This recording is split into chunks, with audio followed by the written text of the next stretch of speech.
जय श्री चक्रधर महानुभाव विचार यूट्यूब चॅनलच्या या अंकामध्ये आपण उपहार विधी याबद्दल जाणून घेणार आहोत की उपदेश घेतल्यानंतर गुरु आपल्या शिष्यांना जे काही प्राथमिक स्वरूपाचे विधी सांगत असतात, दैनंदिन जीवनामध्ये आचरण करावयाचे जे धार्मिक नियम सांगतात, त्यामध्ये उपहार दाखविणे हा सुद्धा एक विधी सांगितला जातो. आणि घरोघरी सर्वत्र मठ मंदिर आश्रमामध्ये देवाला उपहार दाखविला जातो. आता हा उपहार कशा पद्धतीनं कसा रूढ झाला? लीळा चरित्रामध्ये या उपहार विधीची सुरुवात लीळा चरित्रातून कशी झाली हे आपल्याला पाहावं लागेल. एक लीळा आहे, त्या संदर्भामध्ये अशा अनेक लीळामध्ये भक्तिजन देवाला स्वामींना झोळी दृष्टीपूत करीत असत, असं अनेक लीळांमध्ये आपल्याला उल्लेख आढळतो. खनेपुरीची लीळा आहे, मार्गी वेदे भारद्वाज गमन. या लीळेमध्ये सुद्धा झोळी दृष्टीपूत केल्याचा उल्लेख आहे. ती लीळा अशी आहे की मार्गी वेदे भारद्वाज गमन. मग गोसावी तिजेच्या दिशी बीजे केले, खवनापुरिये वायवे काटिये तळी आसन. बाईसे आणि नाथोबा भिक्षे खवनापुरिये गेली, गोसाविया जवळी लुखदेवबा होते. दोघे भिक्षा करून आली, झोळी दृष्टीपूत केली या. सर्वज्ञ म्हणितले, पुण्य महात्मे हो, हा अवघा जणू थकला ठेला असे, परी याचे थक फेडिता कवनी नसे. तू का थकला ऐसे कवनी न पुसे, जी जी म्हणोनी उगेची होते. मग गोसावी तेथुनी बीजे केले, भारद्वाज कांटियेवरी बैसला होता, तथा मार्गी बैसला होता. गोसावी बीजे केले आणि उडोनी मागुता मार्गी बैसला. सर्वज्ञ म्हणितले, पुण्य महात्मे हो, हे पाखरू कवने ठाईवनी येत असे ऐसे जाना पा, जी जी म्हणोनी उगेची होते. मग गोसावी तेथुनी बीजे केले. सर्वज्ञ म्हणितले, पुण्य महात्मे हो, हे पाखरू कवनी ठाईचे ऐसे तुम्ही जाना, जी जी म्हणून उगेची होते. मग गोसावी तेथुनी बीजे केले. भारद्वाज कांटीवरी बैसला होता, तो उडूनी मार्गी बैसला, तथा मार्गी बैसला होता. मग गोसावी म्हणितले, येथ मानुषे तरी मानुषे, पाखरुवे तरी पाखरुवे, गोरुवे तरी गोरुवे, याते देखती आणि पाठीशी येऊची लागते, हे काही पहा, ते उगेची होते.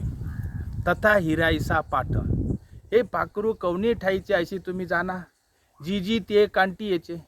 गोसावी असे आसन होते, तेथून येत असे. सर्वज्ञ म्हणितले, येत मानुषे तरी मानुषे, पाखरुवे तरी पाखरुवे, गोरुवे तरी गोरुवे, याते देखती आणि पाठीशी येऊची लागती, हे काय पा, ते या उपरी ते उगीचे होते. सर्वज्ञ श्री चक्रधर प्रभूंची लीळा चरित्रातली ही खनेपुरी इथली लीळा आहे. या लीळेमध्ये झोळी दृष्टीपूत केली असा उल्लेख आलेला आहे. आता झोळी दृष्टीपूत करणे म्हणजे काय आहे? भक्तिजन गावात भिक्षेला गेले आणि गावातून भिक्षांना आणलं आणि मग सर्वज्ञ श्री चक्रधर प्रभूंच्या समोर ते भिक्षांना झोळी समोर केली आणि स्वामींनी त्या झोळीमध्ये आपली कृपादृष्टीनं अवलोकन करून त्या झोळीतील सर्व अन्नपदार्थ पवित्र केले. आता लीळा चरित्रामध्ये हा संदर्भ आहे, लीळा चरित्रातील हा उल्लेख आहे आणि तेव्हापासून उपहार दाखविण्याची परंपरा महानुभाव पंथामध्ये रूढ झालेली आहे.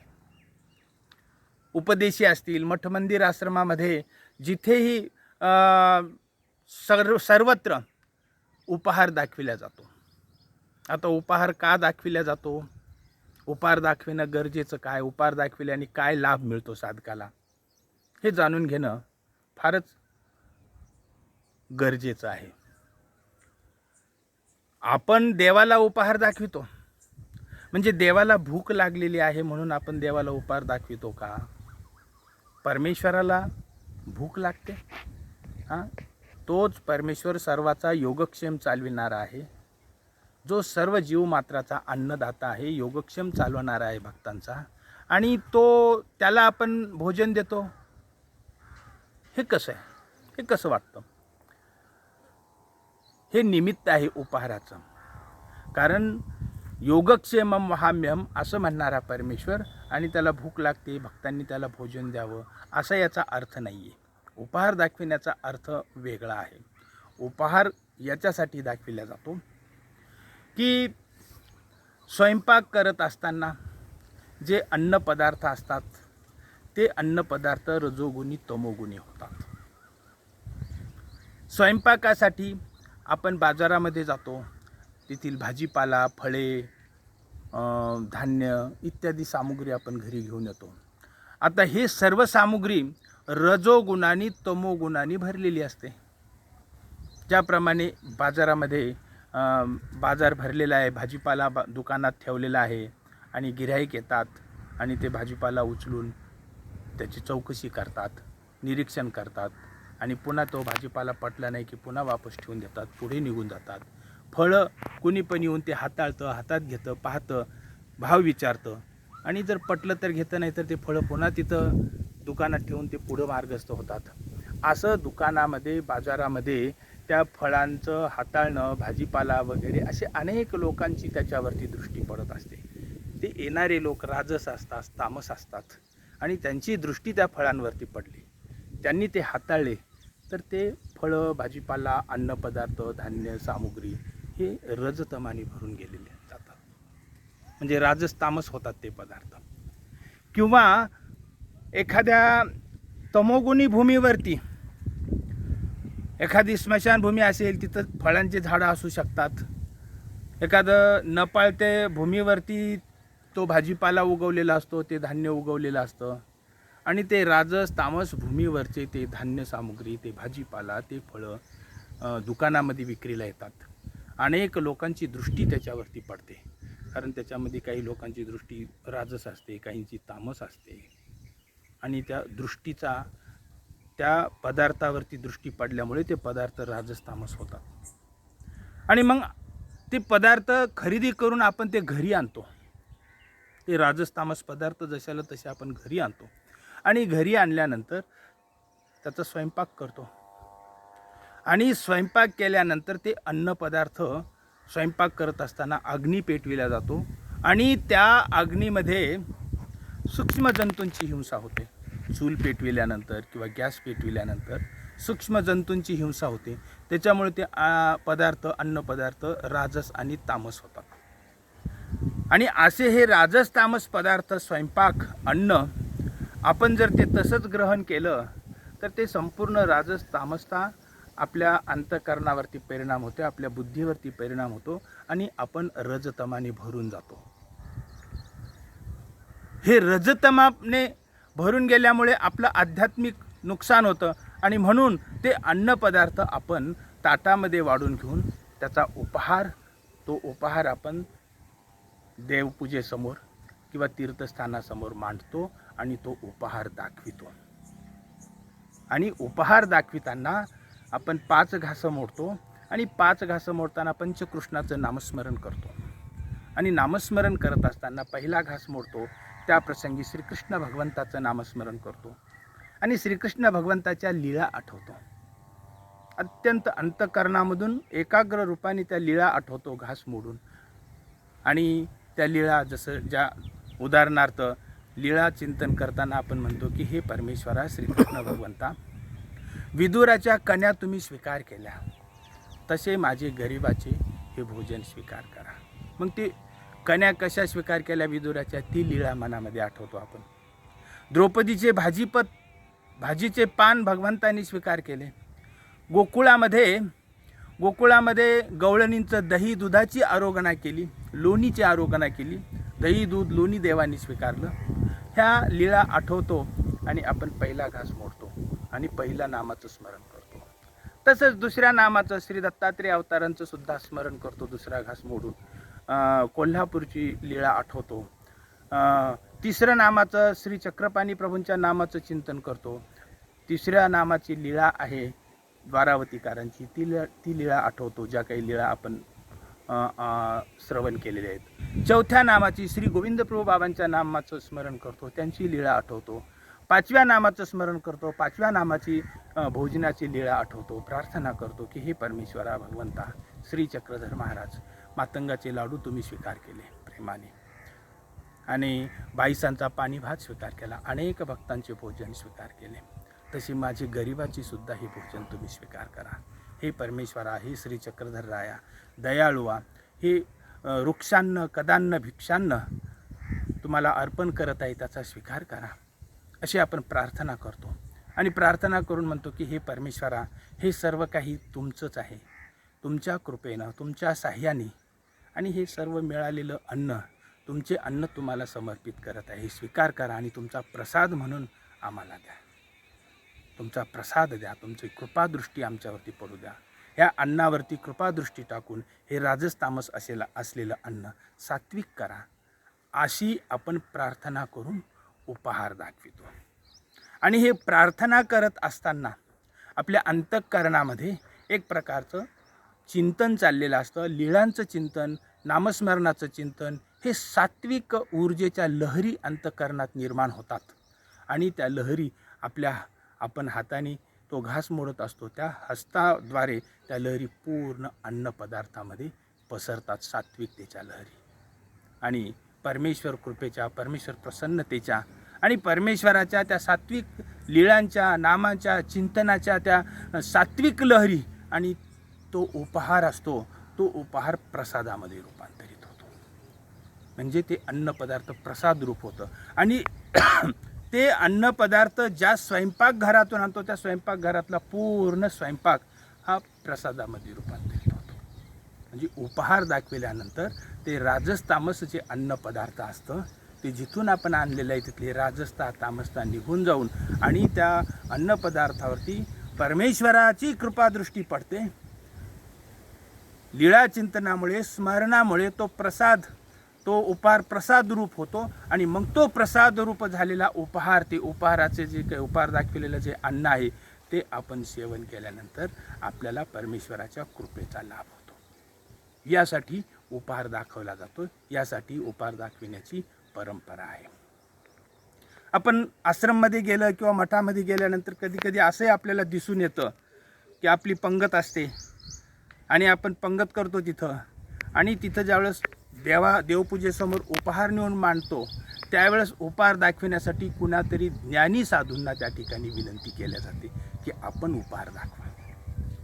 आता ज्ञानी साधूंची त्या ठिकाणी का बरं उपहार दाखविण्यासाठी त्यांना विनंती केली जाते, त्यांच्या हस्ते हा उपहार का दाखविला जातो, हा एक प्रश्न मनामध्ये येणं स्वाभाविक आहे. दुसरी गोष्ट, कुणी एखाद्या उपदेशी गृहस्थाने आणि जर तो उपहार दाखविला असेल तर त्या उपहारातले पदार्थ साधू संत घेत नाहीत, ते खात नाहीत. हे का, हाही एक प्रश्न महत्त्वाचा आहे. त्याचं कारण असं आहे की उपहार हा विधीपूर्वक दाखविला जावा. ज्या वेळेस देवपूजेच्या समोर बसून आपण उपहार दाखवितो, त्यावेळेस त्या देवपूजेच्या ठिकाणी परमेश्वराची कृपाशक्ती आहे, मायाशक्ती आहे, आणि आपण उपहार दाखवितो. आपण उपहार दाखविता असताना त्या विशेषाच्या ठिकाणी त्या ज्या लीळा घडलेल्या आहेत, ज्या उपहाराच्या म्हणजे आरोगण्याच्या लीळा येतात, त्या लीळा आठवून ते नामस्मरण करून जर उपहार दाखविला तर त्या परमेश्वर त्या उपहाराचा स्वीकार करतात. आणि जे ज्ञानी आहेत, ज्यांना उपहार दाखविण्याचं ज्ञान आहे, लीळांचं ज्ञान आहे, नामस्मरणाचं ज्ञान आहे, आणि तेच विधीपूर्वक उपहार दाखवू शकतात. आणि म्हणून साधू संतांना तिथं उपहार दाखविण्याची प्रार्थना केली जाते की आपण आपल्या हस्ते हा उपहार दाखवावा. मग ते साधू संत विधीपूर्वक उपहार दाखवतात.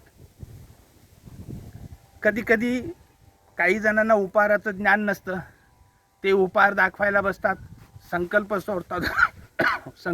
सोडतात, 5 घासं मोडतात, आणि त्यांच्यासमोर ते देवपूजा विशेष, त्यांना असं वाटतं की हेच ईश्वर आहे, त्यांच्या पलीकडे त्यांना लीळेचं ज्ञान वगैरे काही नसतं. मग ते 5 घास मोडून पाणी सोडतात, पाणी फिरवतात कृष्णार्पण म्हणून.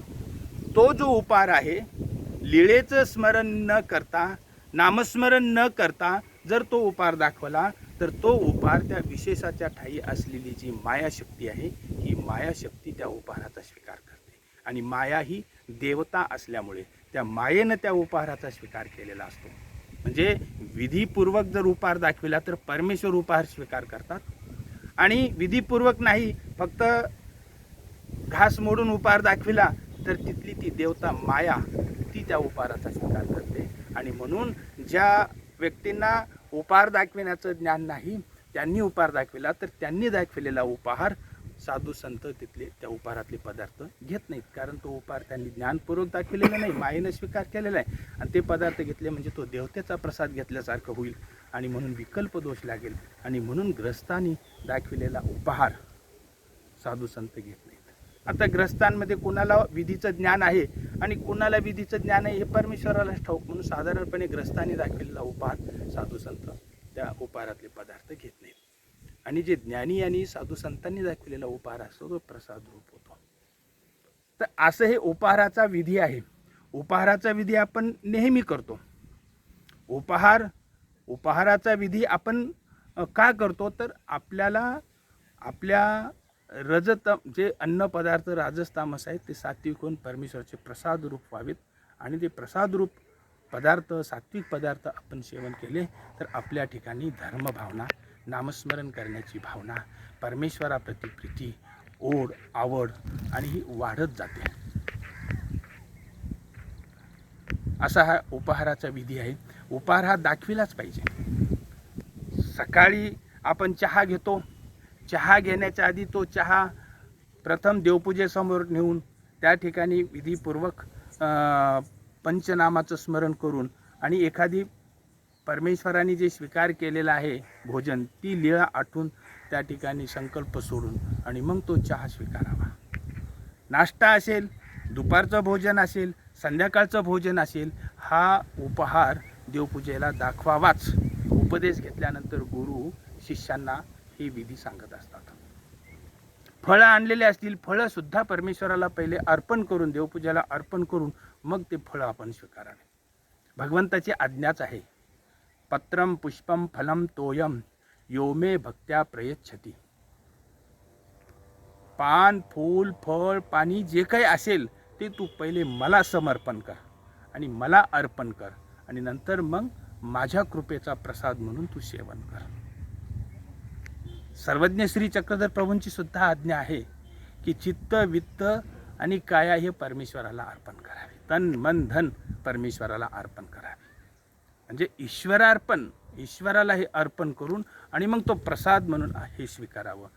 साधकाचं हा आचारच असला पाहिजे की त्यांनी जे काही आहे ते परमेश्वराला अर्पण करावं आणि मग परमेश्वराचा प्रसाद म्हणून स्वीकार करावा. म्हणून उपहार हा अत्यंत आवश्यक आहे. उपहार दाखविलेलाच भोजन घेणं हे साधकाचं, साधक जीवनामधला महत्त्वाचा आचार आहे. ग्रस्त आश्रमामध्ये अनेक कार्य असतात. लोक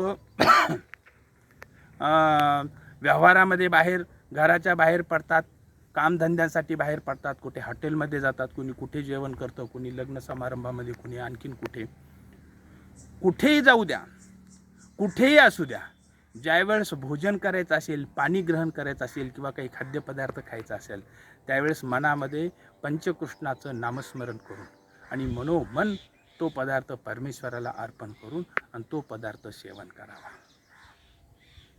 हे उपहार दाखवणं आणि उपहार दाखविलेलं परमेश्वराला अर्पण केलेलंच खाद्यपदार्थ, भोजन स्वीकार करणं हे उच्च प्रतीची साधना आहे. आणि म्हणून आपण उपहार दाखविलाच पाहिजे. लीळाचरित्रामध्ये झोळी दृष्टीपूत करत होते भक्तिजन, कारण त्यावेळेस ईश्वर अवतार होते आणि म्हणून ईश्वर अवताराच्या समोर आपले भिक्षेत आलेलं अन्नपदार्थ ते झोळी त्यांच्या समोर केल्यानंतर ईश्वर अवतार आपल्या कृपादृष्टीनं ते पवित्र करत होते. पण ते सन्निधानीचे जे भक्त होते त्यांना ते शक्य होतं. आम्ही असन्निधानीचे भक्त आहोत, मग आमच्या समोर काय आहे? तर आम्ही मग ईश्वर अवतार त्या काळामध्ये होते, आता आमच्यासमोर देवपूजा आहे, ज्ञानीय साधू संत आहेत आणि म्हणून मग आम्ही ज्ञानीय साधू संतांची त्या अन्नपदार्थ म्हणजे त्यांच्यावरती ज्ञानदृष्टी पडावी आणि तो उपार देवपूजेच्या समोर देवपूजेला दाखवावा आणि मग तो उपार स्वीकारावा. हा असन्निधानीचा विधी आहे. आणि म्हणून उपार दाखविण्याचा विधी हा अत्यंत महत्त्वाचा विधी आहे. तो प्रत्येकाने आपल्या जीवनामध्ये दैनंदिन आचरण केलाच पाहिजे. जय श्री जगन्नाथ.